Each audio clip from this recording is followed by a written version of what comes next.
Boundless Authenticity Podcast. Thanks for tuning in to the Boundless Authenticity Podcast. If you love Boundless Authenticity and want to keep the conversations flowing, don't forget to like, share, and subscribe wherever you listen to podcasts. Lon Strickler is a Fortean researcher, author, and publisher of the syndicated Phantoms and Monsters blog. He began the blog in 2005, which has steadily grown in popularity and is read daily by tens of thousands of paranormal enthusiasts, investigators, and those seeking the truth. Lon's research and reports have been featured on hundreds of online media sources. Several of these published reports have been presented on various television segments, including the History Channel's Ancient Aliens, Sci-Fi's Paranormal Witness, Fact or Faked Paranormal Files, Destination America's Monsters and Mysteries in America, and Netflix's Unsolved Mysteries. He recently joined Jersey Shore Entertainment, Inc. as a producer/writer. He has been interviewed on hundreds of radio and online broadcasts, including multiple guest appearances on Coast to Coast AM. He was also featured on Destination America's Monsters and Mysteries in America television show for the Sykesville Monster episode. Lon has written 10 books and is currently the host/content creator at Phantoms and Monsters Radio on YouTube. Please visit phantomsandmonsters.com. Tell me how you got into all this. I've basically been involved with the paranormal all my life. I'm an intuitive. I'm a clairsentient. Actually, I had my real first encounter when I was about 9 years old on the Gettysburg battlefield. So, all in all, I've been involved with the paranormal almost 50 years now. Well, tell me about that first experience. Well, it was 1967 or 68. I used to take my bike and ride out to the battlefield because I lived near there. I was born and raised in the area, and I was in the air. I used to spend a lot of time in the summer as a kid. And I used to go out there and just nose around and just see what happened. I kind of knew something was up with me because I would sense certain things different times of day and night. I just didn't really understand what was going on. But I was in the area of the Valley of Death, which is in between Little Round Top and Devil's Den, the Wheatfield area. And a lot of heavy fighting there on the second day of the battle. So what happened was I was on my bike and I was on the access road, and all of a sudden it's like the whole battle opened up in front of me, like a big TV screen just opened up. And I was in the battle, and I could see soldiers all around me. I could hear gunfire, smell the gunpowder, the whole 9 yards. And it was weird. I didn't know what was going on. It's the first time anything like that had happened to me. And it lasted, I'd say, maybe about 30 seconds, and it just faded away. So, I must have just hit the right time, the right energy, and everything opened up. And that was really the first thing I remembered as far as any type of paranormal activity, as far as I was concerned. So, that's how it started out. And eventually I didn't tell my parents about it. They had no idea what was going on with me, and I wasn't about to say anything to them. So I just kind of went along. And as I got older, got into high school, I literally started doing paranormal investigations. Now, this was in the early 70s. And, people just didn't do paranormal investigations, or at least they didn't let anybody know about it. But there were a few people I was working with, and the word got around, and I started doing actual investigations of hauntings and infestations and a few other odds and ends. I hadn't even gotten involved with cryptid activity at all. That didn't happen until 81, when I had moved down to Maryland. And I had a Bigfoot encounter in 1981 in Sykesville, Maryland. So that kind of started me off with cryptids because I wanted to know what I saw. I kind of had a feeling it was a Bigfoot, but I wasn't really sure what it was. But that kind of got it going. And I kind of jumped headfirst into it, and I wanted to know what it was I encountered that day. And as I get deeper and deeper involved with it, I got more into a lot of different things. I'm kind of an eclectic paranormalist. I just, anything that found my interest, I got involved with. So have you ever asked yourself, why me? Many times. I've had a couple experiences over my life, and every time it happens or something happens, you wonder, or a case will come, fall into my lap, or you do ask yourself, how is this happening? Why am I getting the opportunity to do a lot of these things? And but so far it's kind of panned out. I've had a lot of opportunities to do a lot of investigations over time, and it's led to a few things. And I'm at the point now, this is just what I do. In the early 70s, what was your first paranormal case? I had the one that was really dramatic was the one I had outside of a place called Porter's Sidling. It was out in the country, and I was hired by a couple of gentlemen who used to go deer hunting behind a dam that was located in the valley and off the Cador State Park. And they had seen some strange blue vapors and blue lights and stuff in the bottom land of this dam where the Cador's Creek came out of the dam itself. And they wanted to know what was going on. So I literally went back up there. It was up in Pennsylvania, and we were looking around the area, and I sensed a lot of energy, but I couldn't really tell what was going on. It was in February too. We were out there traipsing around in the wet and the cold, and we were out there about an hour and a half, and we decided that we would go ahead and go back to the car, warm up a little bit, and maybe try to get back down a little late. It was night. So we got up from what we were doing and walked back up the ridge and came up to the road where my car was parked at. And we were sitting there talking. It was me and three other gentlemen. I was driving, so it was one in the front seat and two in the back. And they're the ones who wanted me to come out and look at it, look and see what was going on, maybe give us some answers, because they had seen all kinds of weird stuff. Well, anyway, I guess we were sitting there about 20 minutes or so drinking some coffee, and I had my headlights on. And as we were sitting there, the guy beside me said, who is that walking up the road? It was an old gravel road. And we saw this, it looked like a female, and she was dressed in ragged clothes, an old skirt, an old blouse. And it was cold, but she was just wearing an old blouse. And she was kind of shaking her head back and forth real rapidly. So as she got closer, I could tell she was an African-American woman. And she started to manifest more clearly as she got closer to the car. And then about maybe 30 foot in front of the headlights, she just stopped, and she was shaking around and doing all kinds of crazy stuff. I didn't know what to think.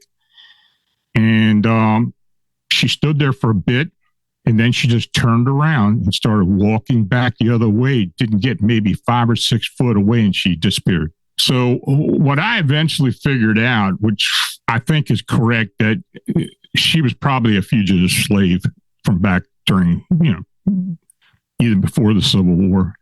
And that area was known for a lot of the Underground Railroad and a lot of people coming through there. And I think that area where we had been seeing they had been seeing the blue lights, and it was really energized. There was a large oak tree there too. I don't know if she got caught by fugitives, slavers who were going back across the border and grabbing people and bringing them back in across the Mason-Dixon. But I think she got caught, and she probably eventually died there because her energy was really heavy. So that was kind of the first encounter that I had that it just really I really remember. And I think it was probably 1970, probably 78 or so, 79. So that was kind of a eye-opening experience for me. I could only imagine. Tell me about the first cryptid experience with the Bigfoot. Yeah, that was in May 9th, 1981. I was I was in Sykes, outside of Sykesville, Maryland, about a mile down River Road in the South Branch Patapsco River. I used to do a lot of fly fishing. So I was about 21 or 22 at the time, and I was out at a spot I had been many times. I used to do a lot of smallmouth fishing with fly line. And as I was in the river, because I had my waders on, I saw this dog cross the river. And the river wasn't really wide. There was a branch. It was a south branch. It was probably no more than 20 foot wide. And I saw this dog on the north side walking around. I didn't pay him any mind. He wasn't acting up. But not long later, I heard him yelp. And I looked up. And when I did, this huge creature was rising out of the weeds. And the weeds were really high. But this thing was humongous. And the weeds itself were probably like waist high to it. And I don't know if it hit the dog or kicked it or did something, or the dog may have stirred it up, but it stood up, looked in my direction, and started moving to my left, to its right, and walked out onto the riverbank. And I was just standing there in the river on the other side. And he walked up to the bank and just stood there. And he was about, I figured it was about 7.5 to 8 foot, very muscular, brown haired, long, shaggy, and had a lot of mud on his legs and such. I've always described it as looking like a Neanderthal. It looked more human than it did ape or other primate. And we locked eyes on each other for about 10 seconds. And he was actually standing there looking at me, making a clicking sound. And what I believe it was doing was gnashing its teeth or doing something, or slamming its teeth together. Maybe that's the way he reacted to me. I don't know why he was doing it. But we looked at each other for about 10 seconds. He was definitely male because you could see the genitalia on this thing. And he quickly turned around and walked swiftly up into the woods, and I lost sight of him. So I didn't know what to do. So what I did eventually, I just got out of the river and walked back up to my car, got in the car, waiters and all, and drove back into town. Found the first phone, which was actually at a bar right there along the river, had a payphone there, and I called the local police, the Sykesville police. Woman answered. I told her what I saw. I don't remember saying it was a Bigfoot, but I explained to her what it looked like. And she calmly told me, well, go back to the location. We kind of know where you were, and wait for the officers to come back and meet you there. Well, I didn't really want to go back. I didn't know this thing was coming back out of the woods, but I did. I got in my car and drove it was only about a mile away, so it was about 3 or 4 minutes. I got back on River Road, drove up to the area where I had seen this creature. And by that time I got there was a Maryland State police officer already there with the old wooden trestles across the road. So I thought that was really strange, how he got there that quick. So I pulled up, and he motioned me to roll the window down, and he said, well, you got to leave. Something's going on, and we got an investigation going on. And I told him, I said, well, I'm the one that made the call. The woman dispatch told me to come back and wait for an officer. He said, well, you got to go. Okay, so I backed up and got out and drove back home. And I lived in Sykesville at the time. So after I got home, I waited for about an hour or so. And I figured, well, I'm going back up there, see what's going on. So I got back on River Road, drove slowly back to the location. But when I got about a half mile away, there were cars all up and down the side of the road. It was just cars everywhere. So I parked as close as I could and got out and started walking up the road. I got to where the trestle was, and there was a Howard County police officer standing there at the time. So I walked up there. They had people with dogs in the woods and had a big white tent set up across the river. There were cars from every jurisdiction there, even the feds. They had the old black Wagoneers back then.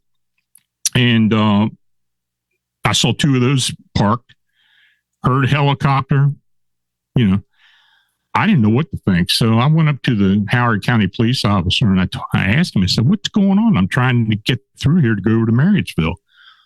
Well, you're not going to go through here. Somebody said they saw a Bigfoot. This is exactly what he told me. Somebody said they saw a Bigfoot, and that's what they're looking for. So I hadn't been involved with any type of Bigfoot activity or hunting for Bigfoot or any of that. So this was all new to me. I didn't know what to think. So I stood there a bit, and there were a lot of Maryland state cops there. So I figured, I'm going to get out of here because I don't feel like one of that original cop recognized me and started asking me questions. So I walked back to my car and went home. And when I got home, I started calling the local news stations in Baltimore at the time. I talked to 3 of the network stations, told them what had happened. And they said, all 3 of them said, look, we find out what's going on. We'll give you a call back and we'll ask you questions and we'll see what we do, happens by, at that time. Well, about a week later, I hadn't heard a thing. So I called one of the stations, WMAR. I got the news editor on the phone. I told him, I said, I don't know if I talked to you originally last week, but I'm the one that called in about the possible Bigfoot sighting down on the Patapsco River in Sykesville. And he said, I can't talk to you, and hung up. So that was my Bigfoot experience. And, after all these years, I still have questions about it. I mean, that's 45 years ago. Though I did eventually hear back from a couple of the police officers who were there at the time, who verified everything that happened. But the only thing that I did find out was that about 3 hours prior to my encounter, a woman down in Marriottsville had actually called the police about a Bigfoot, or she said she saw a Bigfoot, or, I don't know what she said it was, but, she had made a report. Now, the fact that they were out looking for it. Now, if you're familiar with the Baltimore, Washington metro area, there's a lot of places that people just don't know what the facilities are. They're not marked or anything. They're all over the place. I believe that this may have been a government thing where this thing either escaped or got somewhere, did something, but they were out looking for it. They knew what they were looking for. And I still have not got the full explanation what had happened that day. And in fact, none of the jurisdictions, even Sykesville, where I made the call, had no record of it. There was nothing. So, I had my first encounter like that, and then all the mystery and everything behind it. So I still don't know what happened that day, but, it got me spurred on to look into the whole phenomena, and that's what I did, and that's what I still do. So to use your words, government things, how often do you think those government things happen? Well, they happen a lot more than you think they do. I mean, yeah. I don't know how much you believe, but there have been several occasions where I have been involved with a case, and I do get some pretty hairy cases sometimes over the years, and I've been approached by government types about a lot of different things I've been involved with, and you just kindly they'd ask me just to back off, or to let them know what has been going on.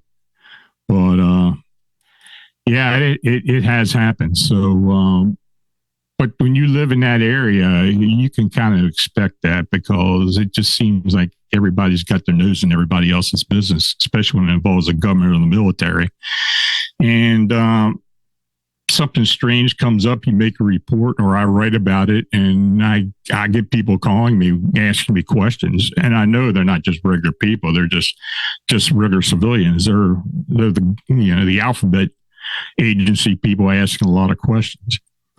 Now, I tell this to several people, and many of them don't believe me, but it does happen. And in fact, I have talked to a lot of people over the years who have had encounters with individuals that work for the government. You know, they work for the government. So, yeah.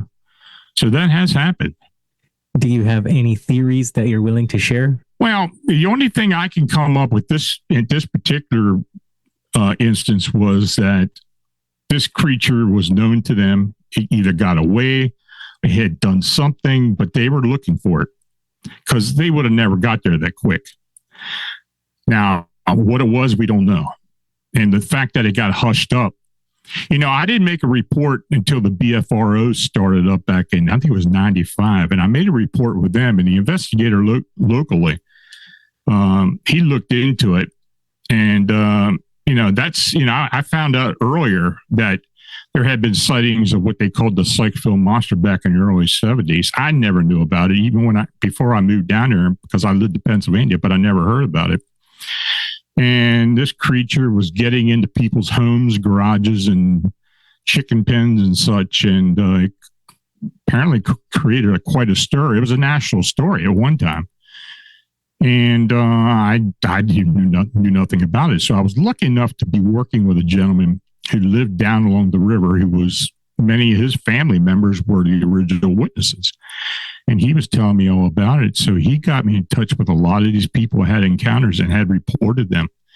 And I actually talked to a few more people who never talked about it, but had encounters. So yeah, that's kind of where it all started. I got very interested in the Bigfoot phenomena. And especially since I had an encounter with something that seemed to be a Bigfoot. So, yeah, that got me started. Opposed to the era that you first started in, do paranormal cases seem to be more frequent or just more normalized? Well, they're mainstream now. I mean, people are much less inhibited about coming forward. Nowadays, the paranormal's on TV, media, and everything. It's kind of like you said, normalized. And yeah, back then it was hard to get reports. It was like pulling teeth with people. They would say something happened, but they didn't want to get too deep into it. But now people, I think they kind of take it with a grain of salt and just go ahead and I tell them when they report it and I interview them to tell me exactly what happened, what you think happened, what you think you saw. And we'll go from there. And many times they open up about it.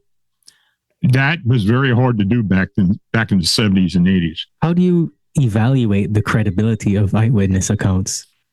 It just depends. For the most part, as long as I've been doing this, you can kind of tell when somebody's trying to pull the wool over your eyes. Honestly, when they give you a report, and they stick to the original story, that's usually a good indication that they're not trying to embellish it. They're not trying to satisfy you to the point where you believe more of what they're saying. Witnesses like to make investigators feel like they're important, and they'll kind of make the story sound a little better sometimes, and that's when you can tell that they're probably lying to you, and it does happen.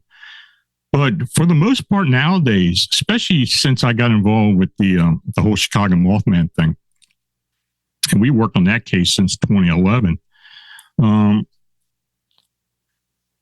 people seem to be imprinted, or their encounter just really sticks with them. It's very strong, and very rarely did anybody embellish on their encounter. which was unusual. And I found that unusual when we first started working on the cases, but people were stunned by what they saw. And they, many of them were afraid to talk because they had in their mind that this thing may come back and do something to them for reporting it. But, I'd been doing this so long, I kind of would get a rapport with people and was able to get them to talk to me about exactly what they saw. And many times, especially more recently, it's just not limited to one phenomena. I mean, many times when you get a report, there's something else going on as well. People will notice something, but they won't originally tell you about it. Say they have a Bigfoot encounter and they saw an orb or something unexplained or a UFO or something around the same time. And they'll keep that quiet, but you can tell that something else happened. So, I'd say 80% of the cases we get involves something else as well. So you've got to take that in consideration. And many times that other activity will lead you to a theory or possibly a realization as of what they actually encountered. Have you debunked a case that you initially thought was genuine? Well, no. If I think they're telling me a story and they're not telling me the truth, I just drop it. Now I will keep records of the investigation, but I just don't have time to deal with people who are lying to me. And, it's not helping me or it's not helping them. I can't get anything done when I'm running around because of certain statements that are made that just aren't true. I mean, there's no way of coming to the actual truth as to what happened. So when if I do find out that they're stretching the story, I will normally back away from them. So how has your perspective changed since starting your blog? I started the blog in 2005. My perspective of the whole phenomenon hasn't really changed a lot since then. I felt these creatures, for the most part, were either ultra-terrestrials or some type of interdimensional being that have the ability to move between our Earth plane and other dimensions. I just truly believe that, especially after being involved with this thing in Chicago. We've had so many people who were seeing these winged humanoids just literally manifest and vanish either way. It's like they'd go through an invisible doorway and they just show up. Those cases in particular all exhibited some type of supernatural activity to them. So I'm pretty certain that these beings have supernatural abilities. And I think most cryptids do. Now, look, there are Bigfoot in particular. I think there are areas in North America where they actually do have family groups and they do raise families or they do thrive. Pacific Northwest, Florida, down along the Gulf Coast and such, because they got enough habitat that they can keep themselves pretty well hidden and they keep themselves fed and such.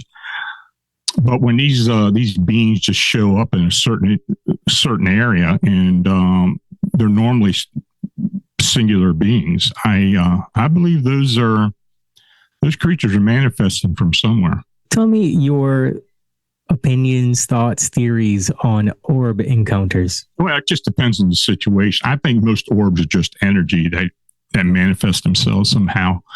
Are they related to another subject, to a cryptid, to another phenomenon? Most likely they are. They do show up around areas of energy, possible portals, possible gateways that seem to inhabit areas where a lot of activity happens. Now, an orb could be classified simply as an unidentified flying object or, unidentified craft of some type. But I think more than not that they are an energy that's probably associated with the original cryptid or phenomena that was reported. And it's just part of the scope of everything that's going on. I've had investigators who have literally gone to an area that maybe that somebody had an encounter 2 or 3 days previous to that. and they'll go to the area and they will exhibit orbs. We have several. In fact, I was talking to one of my investigators today. We got a research area not far from here, west of Gettysburg, up the mountains, and there's a lot of orb activity going on all the time. And I think it's a synchronicity thing with all these creatures and all these anomalous happenings that are somehow tied together. But energy is one thing that just seems to pop up. It's in uncertain times, and if you got the right situation at the time, they will normally show up. Is there any part of you that thinks it might be government stuff, especially in light of the recent surge in sightings? It could be, but for the most part, I think the anomalous activity is probably natural in most respects. I don't think there's anything or a lot of what they're possibly doing that causes it. Now, look, there may be drones and there may be unidentified flying objects that may actually be government manifested, government or military experiments or tests and such. We got a local case not just a couple of days ago where the gentleman was seeing a lot of orbs flying around his property, and then he was following them up into the mountains and other parts of the state itself.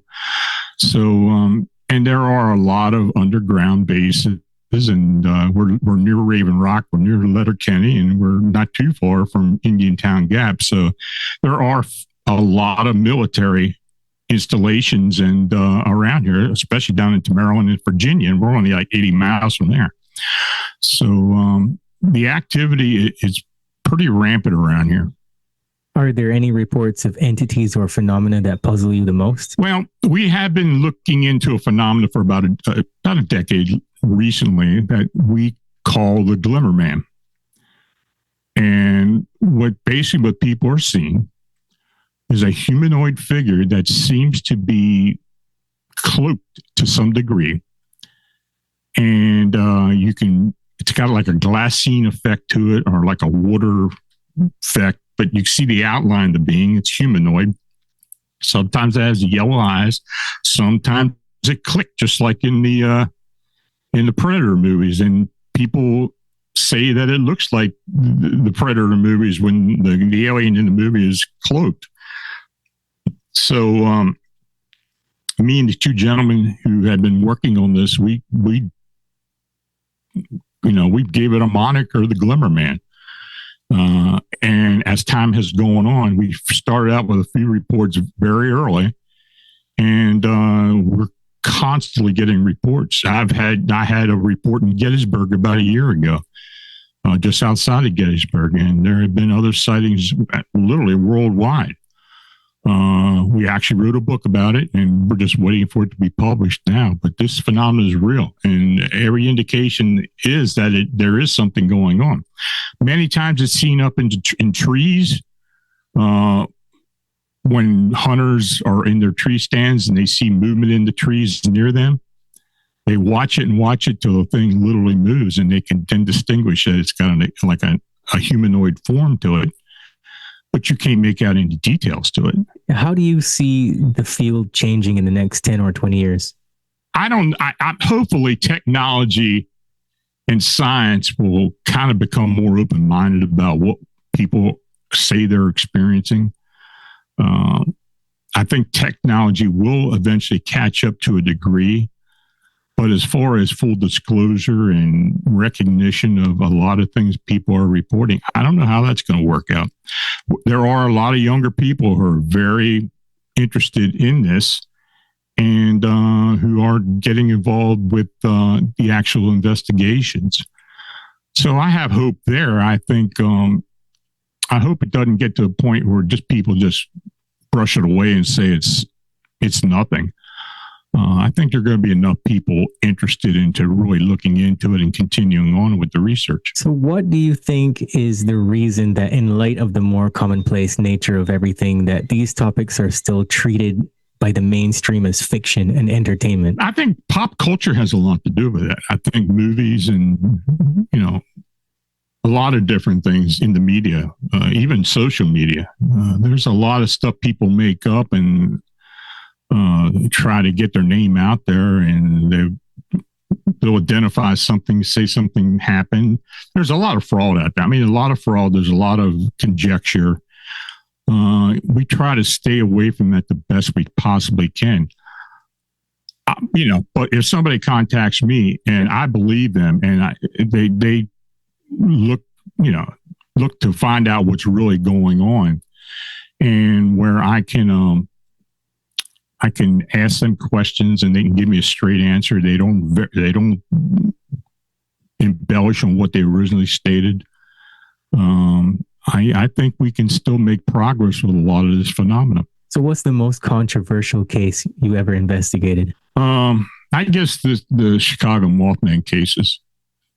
There's been a lot of pushback from a lot of the agencies like MUFON, NUFORC, and others, and UFO and cryptid investigators who, over all the years, just refuse to have an open mind about a lot of phenomena. They stick to the whole flesh and blood theory that if it is out there, it's a living being. It's something that's on our planet that we just don't know about. It's just unknown. And there can't be any other explanation beyond that. Well, that kind of thinking is not going to get any answers. It's one of these things where people are going to have to start sticking their neck out a little bit, trying a few things to try to get information, hopefully to get some solid evidence as opposed to just anecdotal evidence from witnesses, and to kind of move things forward to where we can get deeper into the actual research and maybe get some answers. I'm guessing that you see a lot of gatekeeping from these agencies. Oh, it happens. It happens. I guess it just depends on the investigator or somebody who comes out and who questions you. And,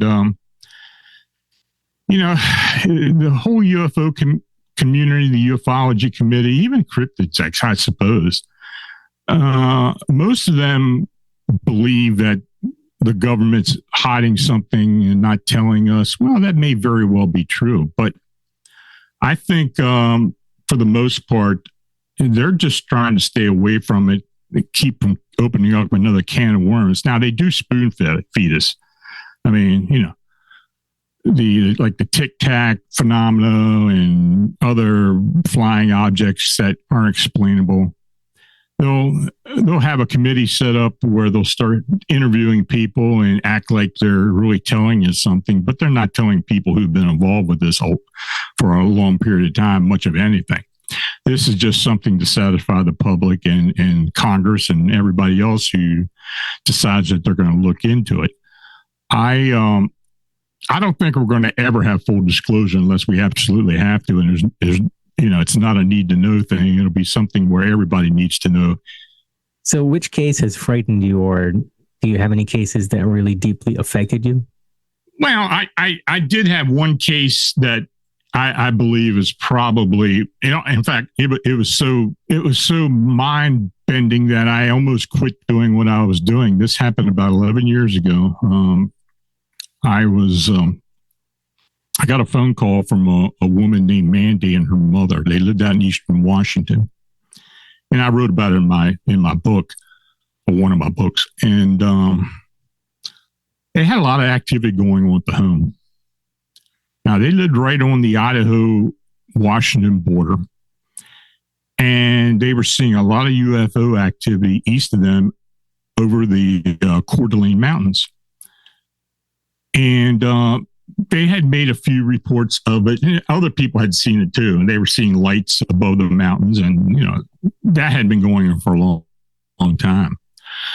But one night they had a late dinner, and they were in the kitchen cleaning up, and they looked out the window above the sink, and they looked out in the backyard. It was dark, and they saw all these white and red lights all throughout flying above the yard. And when they'd run into each other, they'd make a popping sound.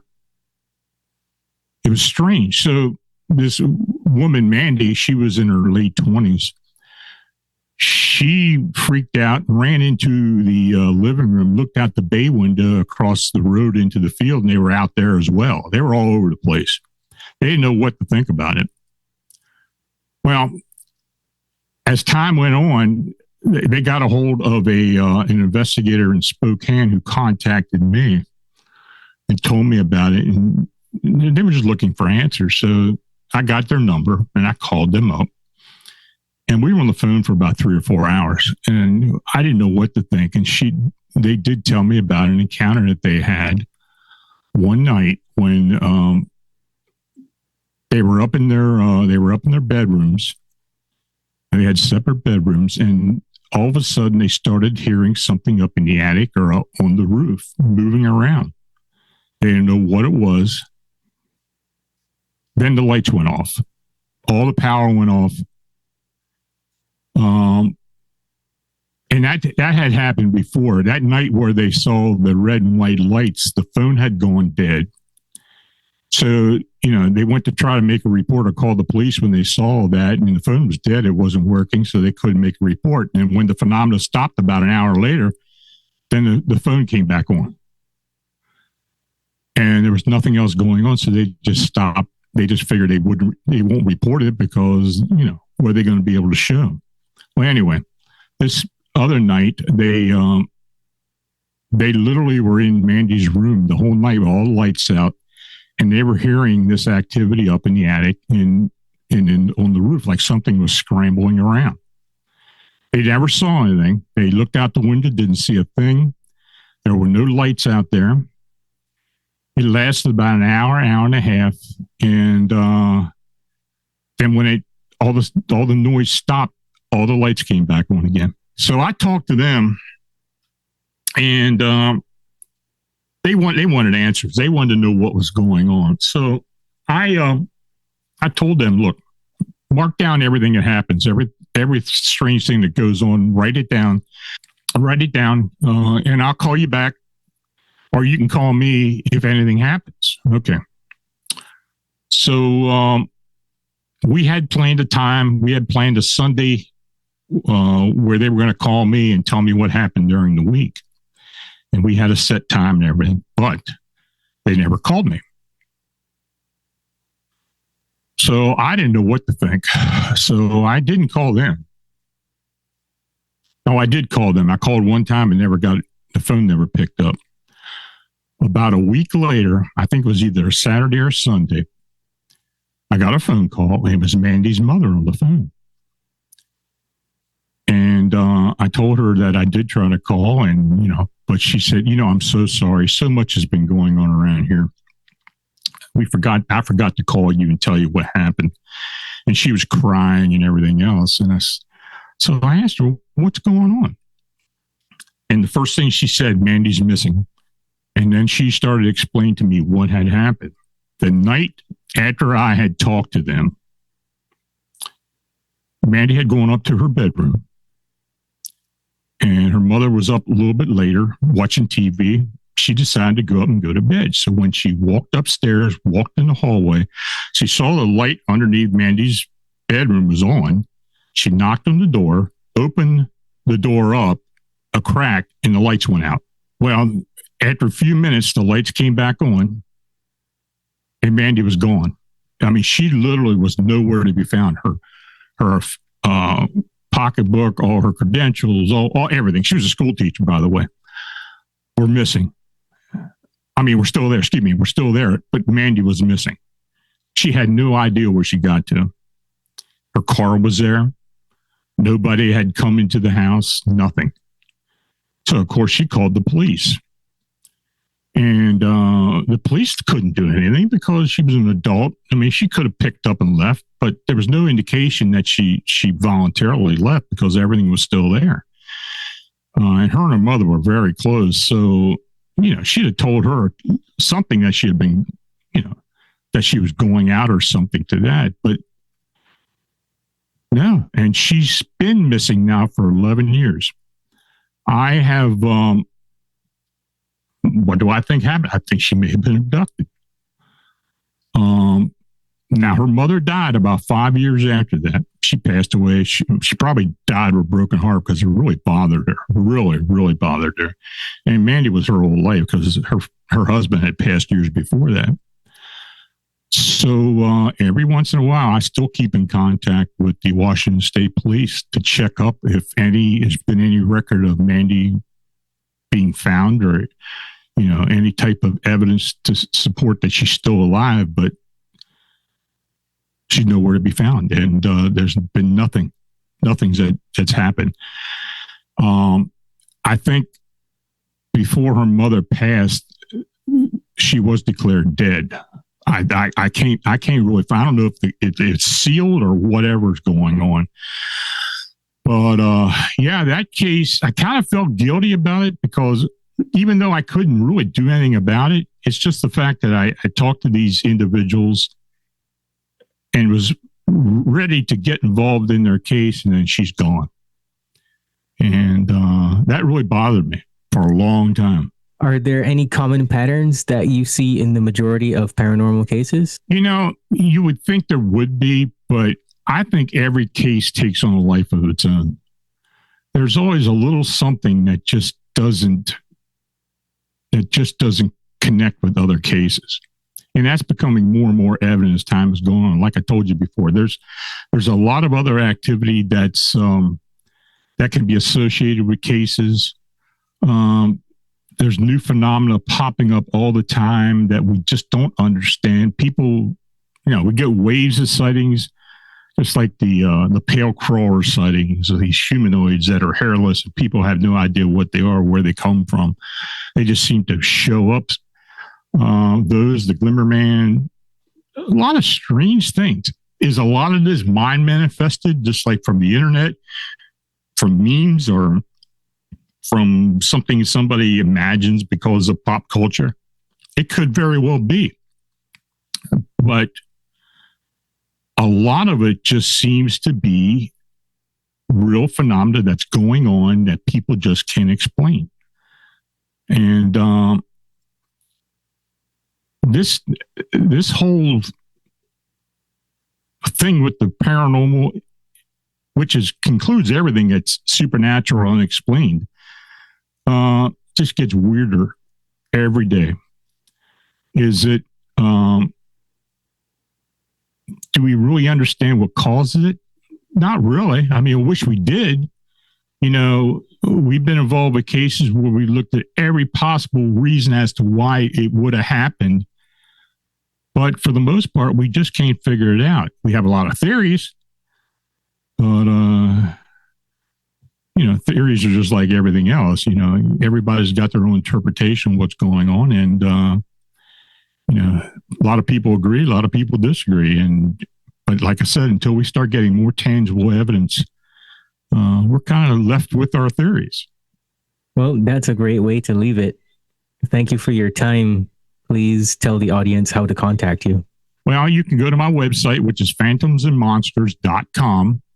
I have a live show I do every Friday night at 9:00 Eastern at Phantoms and Monsters Radio. I've written 10 books. Several of them are still in print. You can get those off of Amazon. And I'm actually involved with some producing now and some more writing. And hopefully 2026 is going to be a busy year for us because we're kind of expanding out, and hopefully we can start coming up with some answers. Awesome. Well, Lon, thanks for being on the Boundless Authenticity podcast. Thanks for having me.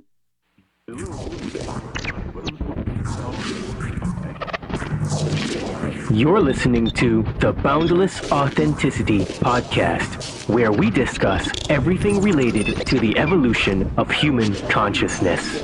At the very least, people need to understand that the United States builds bunkers, which are basically cities underground, every 3 months. Basically, when you dream, you tap into your subconscious. It is your nocturnal intuition, your creativity and imagination unchained from conscious reason, ego and logic. They're biologically alive, but they haven't soul. They have AI consciousness. They can alter your conscious of the brain to get the brain. We live in a multidimensional reality. Whether it comes through esoteric information in the spiritual realms, or the UFO people, experiencers, or mainstream through quantum physics and through mainstream science now realizing that parallel dimensions probably exist. We're all spiritual beings. We're all having these human experiences. We've heard that phrase over and over and over. But what does that really mean? You know, all the big questions of life, we have these answers inside of our souls. We're ultimately studying the nature of what it is to be human, good and evil, our psychology, how we think, our health. That's why I love Bruce Lee's great quote, all knowledge is ultimately self-knowledge. The Boundless Authenticity Podcast.